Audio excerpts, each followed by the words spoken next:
गुरु प्यारी साध संगत जी, प्यार से कहना धन निरंकार जी।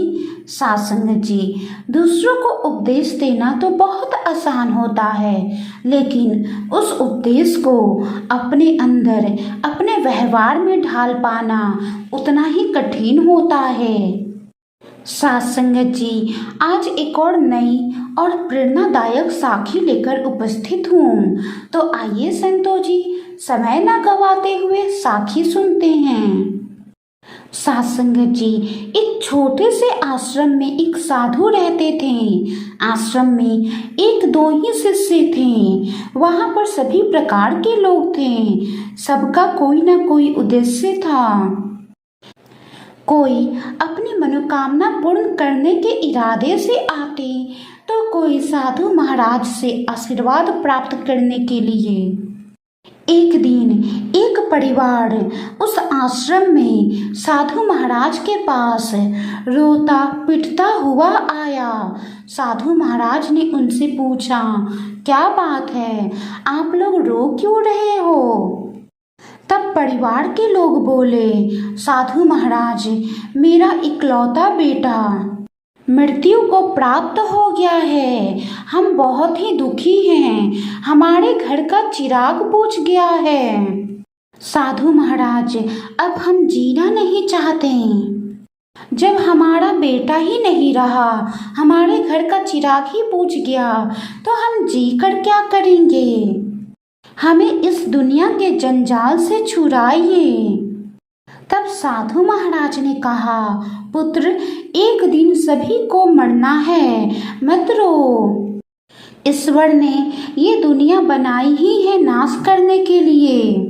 मतलब इस धरती पर जो आया है उसको एक ना एक दिन जाना ही है, चाहे वो जीव हो, जंतु हो, या कोई वस्तु हो, या इंसान हो। इसीलिए इन सबके मुंह से बाहर आ जाओ। मरना जीना तो परमात्मा के हाथ में है, रोने से कोई लाभ नहीं। इस प्रकार साधु महाराज ने उन्हें अनेकों उपदेश दिए और उन लोगों में भी जीवन जीने की आशा का निर्माण हुआ। वे साधु महाराज को जीवित रहने का आश्वासन देकर वापस घर के लिए लौट गए। इस घटना के कुछ दिनों बाद उस परिवार में एक और पुत्र ने जन्म लिया। इसकी खुशी में वो परिवार एक दिन फिर साधु महाराज के आश्रम में जा पहुँचे। वहाँ पहुँचते ही वो बहुत ही आश्चर्यचकित हो उठे। उन्होंने देखा कि आश्रम में चारों ओर शांति छाई हुई है, कहीं भी कोई नजर नहीं आ रहा। उस परिवार का मुखिया साधु महाराज को आवाज देते हुए अंदर की ओर बढ़ा। अंदर जाकर उसने देखा कि साधु आश्रम के एक कोने में बैठे रो रहे थे। ये देखकर उसके आश्चर्य में और भी वृद्धि हो गई। उसने पूछा, क्या बात है साधु महाराज, आप रो क्यों रहे हैं? क्या हो गया? साधु ने कहा, मेरी बकरी मर गई। इतना कहकर वो फिर रोने लगे। परिवार के मुखिया तो पहले कुछ देर सोचता रहा, फिर वो बोला, लेकिन महाराज, उस दिन तो आपने हमसे कहा था ये जीवन आती जाती है, एक दिन सभी को मरना है। जो इस धरती पे आया है उसे जाना ही है, चाहे जीव हो, जंतु हो, या कोई इंसान ही क्यों ना हो। रोने धोने से कोई लाभ नहीं। फिर आप क्यों रो रहे हैं? परिवार की मुखिया की बात सुनते ही साधु महाराज गुस्से में आकर बोले, तुम्हारा बेटा मेरा बेटा नहीं था, पर ये बकरी मेरी थी। सबका दुख अपना अपना दुख होता है। इतना सुनते ही वो दंपति उल्टे पांव वापस लौट गए। उनको समझ में आ गया, सबका दुख अपना दुख होता है। साध संगत जी, कहने का भाव है कि दूसरों को उपदेश देना तो बहुत आसान होता है, पर अपने ऊपर जब कोई बात आ पड़ती है तो उपदेश की सारी बातें धरी रह जाती है। जैसे कि साधु ने दंपति के बेटे की मृत्यु पर दंपति का उपदेश देकर उनका दुख कम किया था, लेकिन वो अपनी बकरी की मौत पर खुद ही अधीर होकर रो पड़ा था।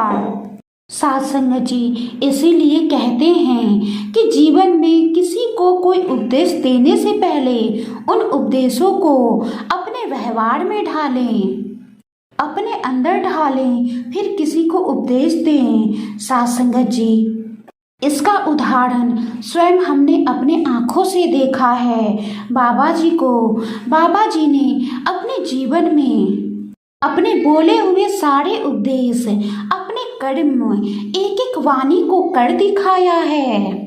बाबा जी ने भी अपने जीवन में सबसे पहले अप्लाई किया है, फिर बाद में सप्लाई किया है। और साध संगत जी बाबा जी भी यही चाहते थे कि हम सब भी संतों की वाणी को, सत्संग से आए उपदेशों को अपने जीवन में ढालें और नेक कर्म करते जाएं। और आज सद्गुरु माता जी भी यही शिक्षा दे रही हैं। तो आओ साध संगत जी हम सब भी वननेस की डोर में बंधकर सद्गुरु माता जी की सिखलाई को अपने अंदर ढालते जाएं और उनके दिखाए हुए मार्ग पर चलते जाएं। साध संगत जी दुखी सब है संसार में, कौन है जो सुखी है? किसी को अपना दुख दर्द देता है तो किसी को दूसरों का सुख दर्द देता है, लेकिन जिसने सद्गुरु का आश्रय लिया उसे सभी दुख तुच्छ दिखता है। साध संगत जी आज की साखी कैसी लगी कमेंट बॉक्स में ज़रूर बताएं, और साखी अच्छी लगी हो तो साखी को लाइक करें, शेयर करें। साध संगत जी अगर कोई गलती हो गई हो तो बख्श लेना जी। गुरु प्यारी साध संगत जी प्यार से कहना। धन्य निरंकार जी।